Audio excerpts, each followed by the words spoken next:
알렌 클라이더 박사는 초대교회를 연구한 학자입니다. 이분이 초대교회의 길을 묻다라는 책에서 초대교회 교인들이 어떻게 살았는지에 대한 이야기를 우리에게 전해줍니다. 이분이 초대교회를 연구하면서 초대교회 교인들이 박해와 시련 속에서 그들이 포기하지 않고 붙들고 있었던 그 가치가 있었다는 것입니다. 요즘 말로 하면 코어밸류, 핵심 가치라고 얘기할 수 있죠. 그들이 결코 포기하지 않았던, 그게 한 4가지 있는데 이것이 그분들의 정체성이기도 하고 그분들의 삶의 원칙이기도 하고 기준이었다는 겁니다. 그 첫 번째가 뭐냐면 그들은 기도하는 사람이었다는 것.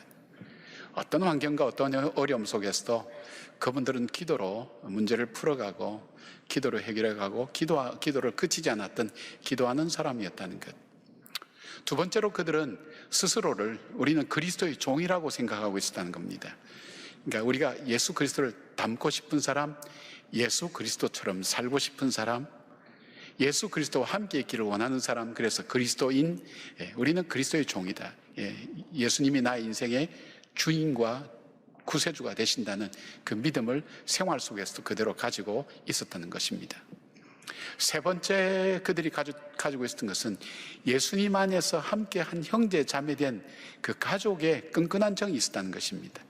그냥 피상적인 관계가 아니라 예수 그리스도로 말미암아 한 형제 자매된 바로 그 가족들의 그 따뜻한 사랑, 쉽게 말하면 한 가정이 굶는다면 몇 가정이 함께 금식을 해서 그것을 모아서 그 가정에게 양식으로 갖다 줄 정도로 정말 형제 자매처럼 그렇게 지냈다는 것입니다. 네 번째, 그들은 결코 절망을 얘기하지 않았던 것입니다. 진짜 희망은, 참 희망은 우리에게 있다. 우린 참 소망을 가진 그런 사람이라는 확신을 가지고 살았다는 것입니다. 원형 경기장에서 사자들의 밥이 될 때도 그들은 서로 격려하면서 그들은 결코 절망이라고 표현하지 않고 참 희망이 우리 가운데 있다는 것.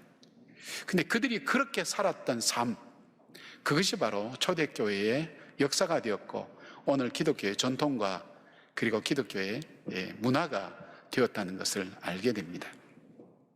역사적으로 보면 그 당시 로마 황제 15명 중에 14명이 동성연애자였다고 합니다. 그리고 로마 역사학자인 타키투스는 로마 황제의 최대 고민은 성병철이었다고 그렇게 이야기합니다.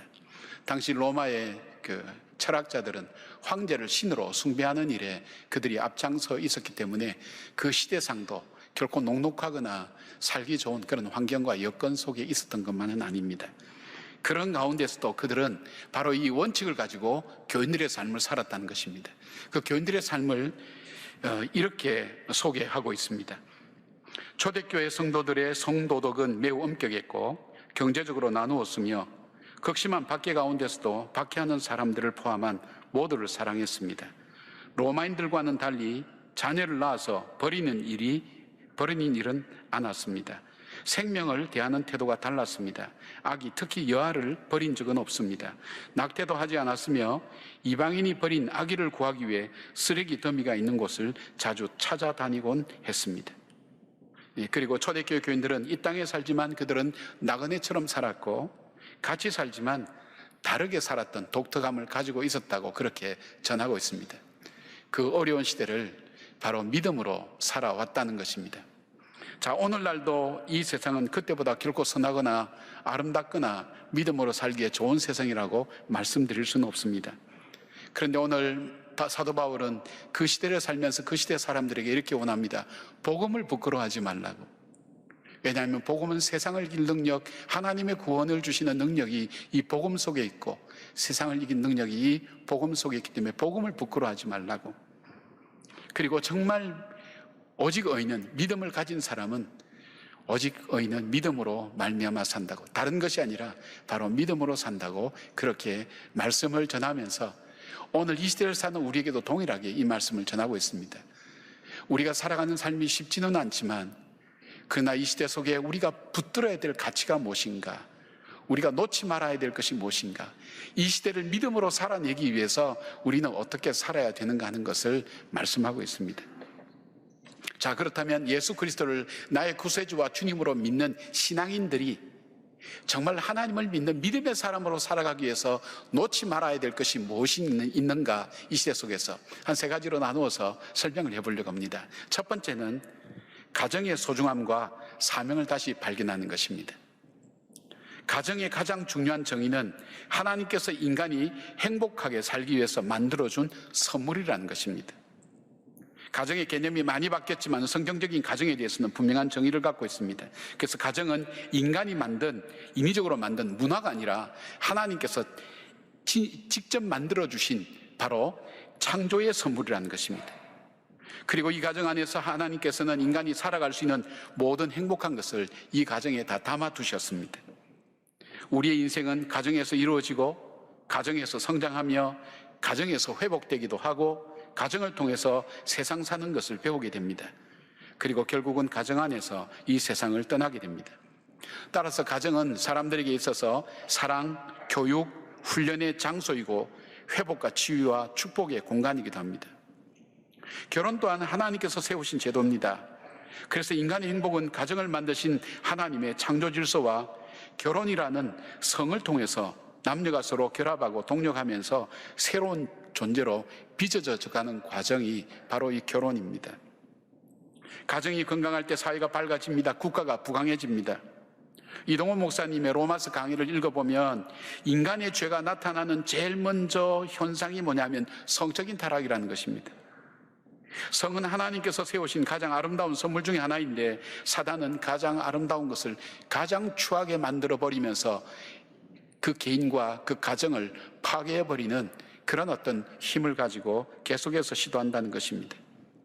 결국 우리 인생을, 가정을 불행으로 몰아넣으며 아름다운 믿음의 삶을 무너뜨리게 만든다는 것을 이야기합니다. 그런데 이 성적인 타락이 마지막에 가게 되면 결국 동성끼리 연애하게 되는 동성연애로 종착점에 도달한다고 얘기합니다.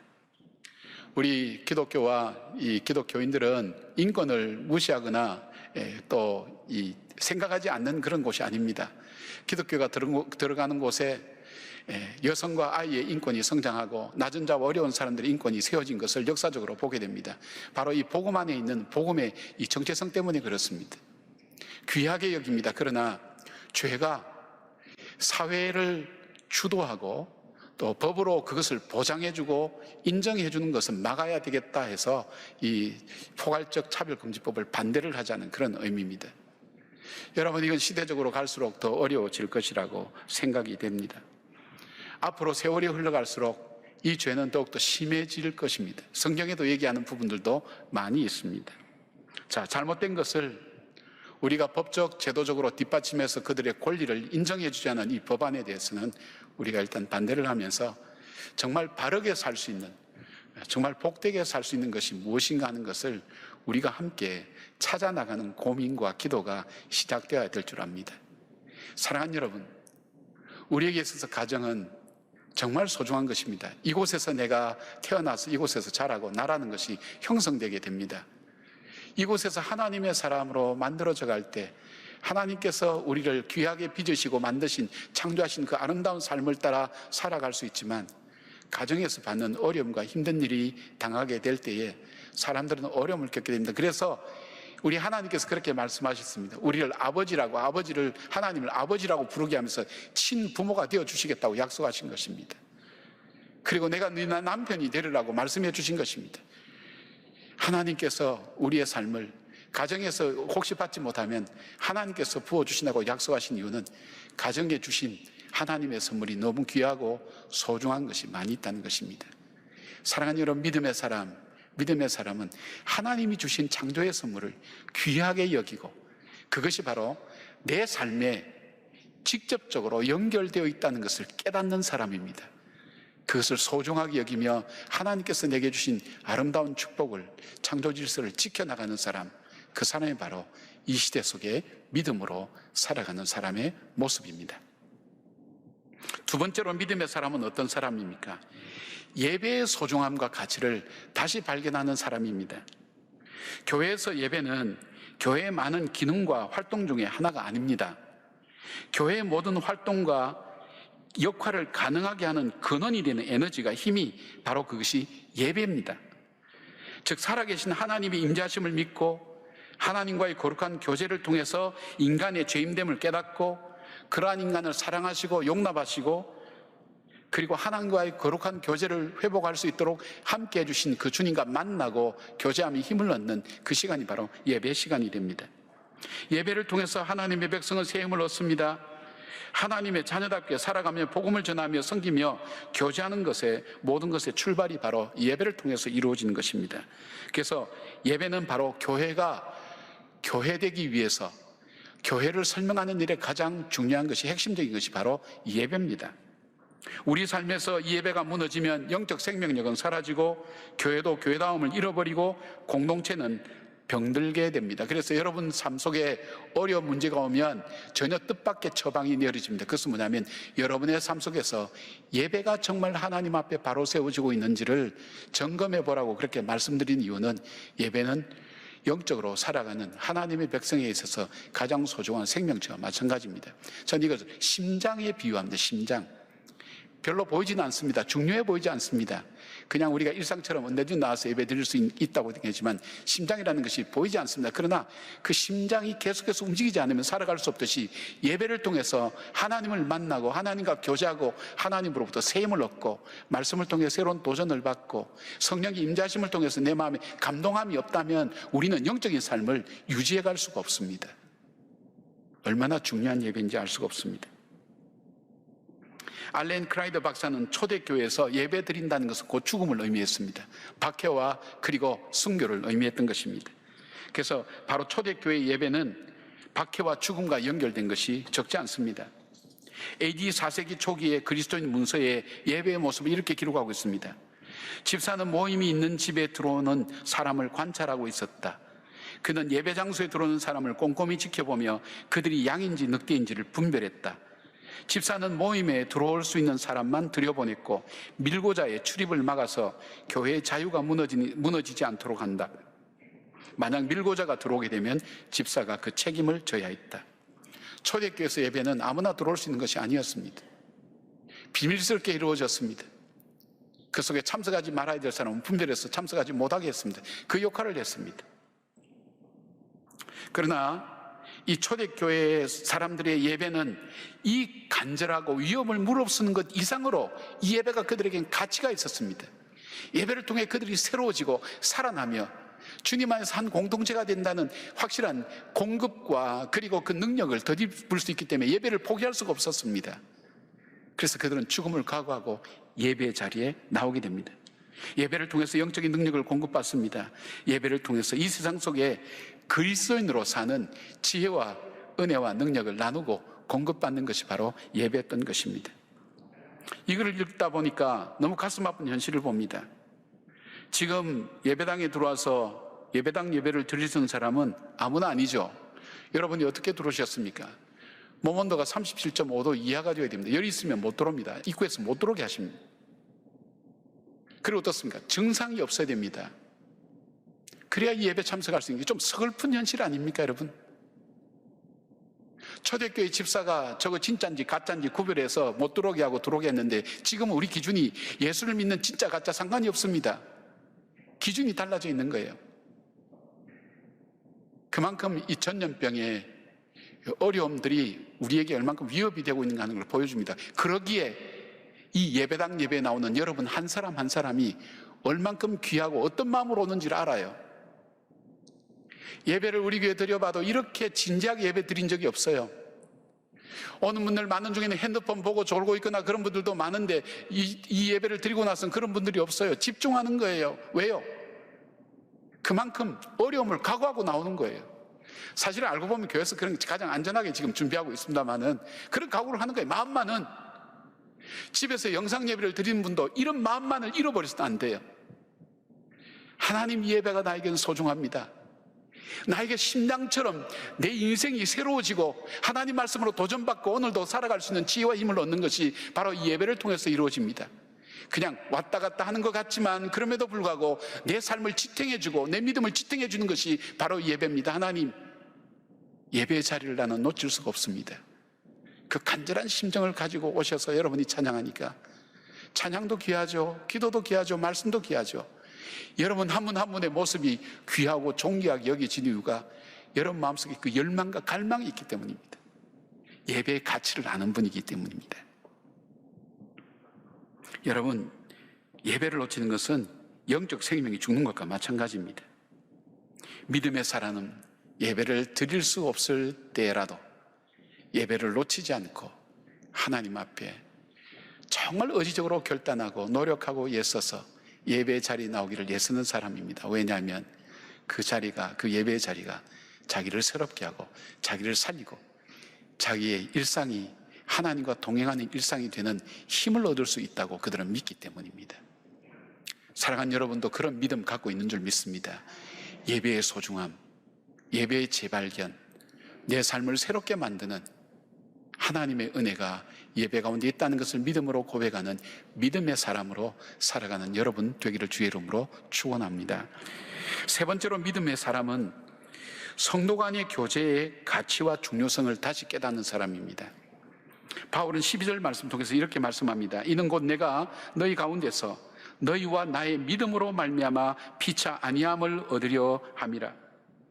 바울 같은 영적 거장이 자기 믿음의 큰 힘과 도전과 용기를 얻을 수 있었던 것은 바로 성도들과의 교제였다고 그렇게 고백합니다. 바울은 성도들 간의 이 교제가 우리가 갖고 있는 서로 하나님을 믿는 그 믿음의 마음을 서로 나누는 이 교제가 자신의 힘이었고 사역을 잘 감당해 나가는 것에 큰 도움이 되었다는 것을 서신서 여러 곳에서 밝히고 있습니다. 그리고 어떤 경우는 도움을 주었던 사람의 이름과 교회 이름까지도 함께 기록하고 있습니다. 교제의 중요성을 강조한 것입니다. 성도 간의 교제의 중요성을 강조한 것입니다.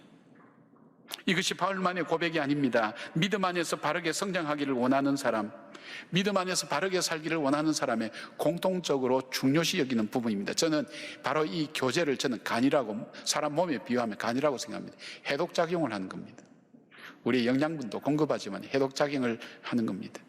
우리가 세상 속에서 지치고 힘든 마음들, 또 세상에 믿음 없는 그런 생각, 하나님이 계시지 않는 사람들이 이야기했던 그 말 때문에 실망하고 절망했던 사람이 교회 와서 세상에서 맛볼 수 없는 그리스도의 사랑을 맛봅니다. 그리고 하나님의 말씀, 생명의 말씀을 듣습니다. 우리의 마음을 잘 받아주면서 서로 교제가 있는 이것이 바로 우리로 하여금 우리의 삶이 활동하게 돌아갈 수 있는, 건강하게 살아갈 수 있는 간과 같은 역할을 한다고 그렇게 생각되어집니다. 우리가 매번 고백하는 사도신경은 우리가 믿는 믿음의 도리를 아주 압축해 둔 것입니다. 핵심만 모아둔 것입니다. 그런데 거기에 공교회와 성도의 교제라는 것을 반드시 넣은 이유가 뭘까요? 성도 간의 교제가 없으면 신앙이 성장할 수 없고 신앙이 건강하게 자랄 수가 없다는 것입니다. 믿음과 믿음이 만나며 믿음과 믿음의 교제가 이루어지며 믿음의 고백을 가지고 함께 교제하는 그 삶 속에 성도의 신앙은 자라게 되고 인격은 다듬어지게 돼 있고 우리가 죄를 이길 수 있는 능력과 은혜를 입을 수 있는 것이 바로 성도의 교제에서 이루어진다는 것입니다. 초대교회 길을 묻다라는 책에 보면 초대교회의 교인들은 서로를 위하여 기도하며 교제했다고 전합니다. 손을 들고 약한 자와 병자와 사단에 사로잡히는 자들을 자유롭게 해주기를 간구하며 서로를 붙들고 기도합니다. 또한 거룩한 입맞춤으로 교제했습니다. 신분과 남녀가 중요하지 않았습니다. 예수 그리스도의 피로 한 형제자매된 가족의 마음과 사랑을 나누었고 심지어는 원형 경기장에서 사자의 밥이 되기 전에도 죽음을 두려워하지 않고 거룩한 입맞춤으로 서로를 끝까지 격려하고 용기를 부어주었습니다. 또한 그들은 성찬으로 교제했습니다. 주님의 거룩한 피로 죄 씻음 받은 한 형제 자매가 주님의 살과 피로 하나가 되어서 교제할 때에 그들은 자신들의 삶을 다시 돌아보며 자기 인생의 목표와 목적을 다시 바꾸는 놀라운 결단과 새로움들이 바로 이 성찬 예식을 통해서 일어났다는 것입니다. 그리고 그들에게 예수 그리스도의 참 보혈의 피를 받을 때에 그들에게 칼이 들어온다 할지라도 순교의 피를 예수 그리스도를 위해서 흘릴 각오와 마음의 결단을 그 성찬식을 통해서 함께 교제하고 나누었다고 얘기합니다. 이방인들이 이상하게 생각하면서도 부러워하고 매력적으로 생각했던 교제였습니다. 우리가 만나는 피상적인 그런 교제가 아니었습니다. 성도들이 나누는 진정한 사랑의 교제가 그들 속에 있었습니다. 이제 우리는 코로나 사태로 온전히 교제하지 못하게 되면서 전염병 이전에 성도들 간에 교제했던 것도 이제는 그리워하게 되어 있습니다. 자외 있는 분들 인사라 그래도 잘 안 하셨죠? 네, 여러분 잘하신 표정으로 저를 보고 계신데 아무래도 좀 거북하죠. 옆에 인사하기 좀 거북했죠. 그러나 그것마저도 우리가 얼만큼 그리운 인사인지 알 수 없습니다.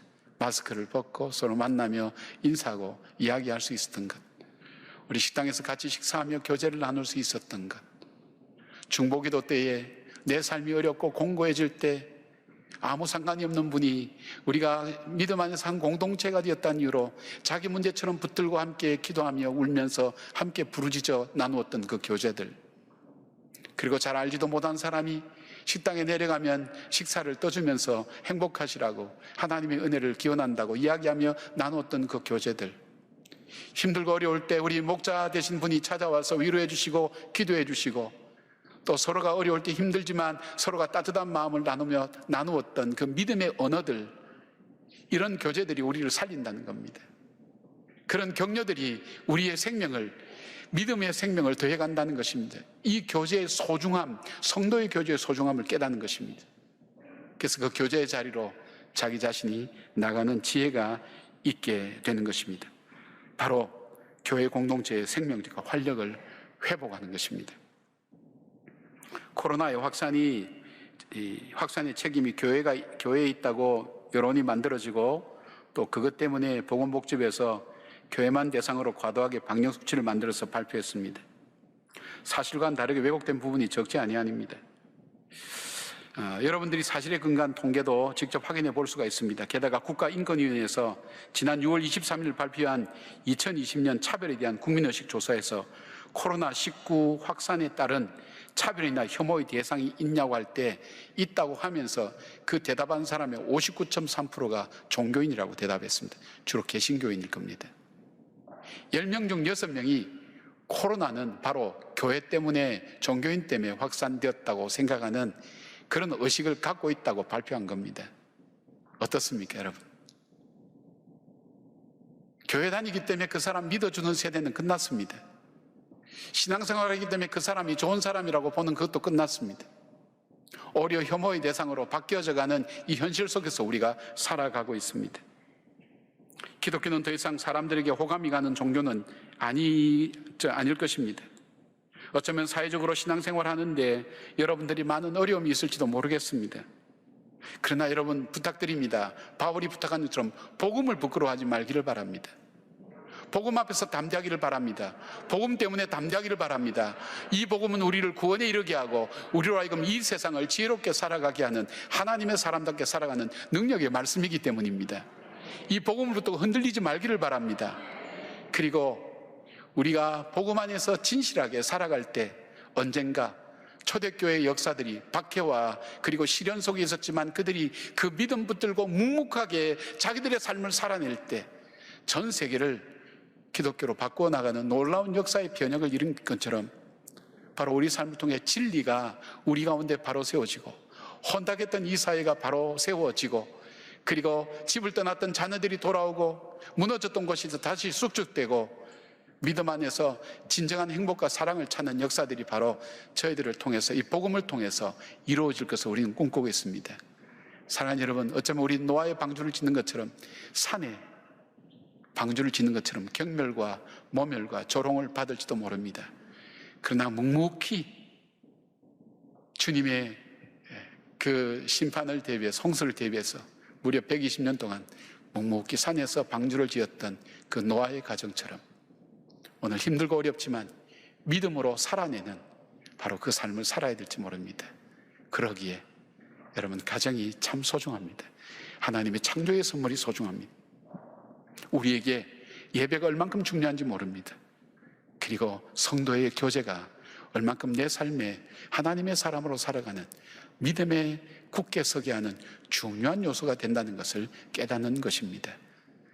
사랑하는 여러분, 어려운 상황 속에서도 오직 의인은 믿음으로 살리라 하신 주님의 말씀 기억하면서 믿음으로 이 시대를 이겨내는 하나님의 사람이 되기를 주님의 이름으로 축원합니다.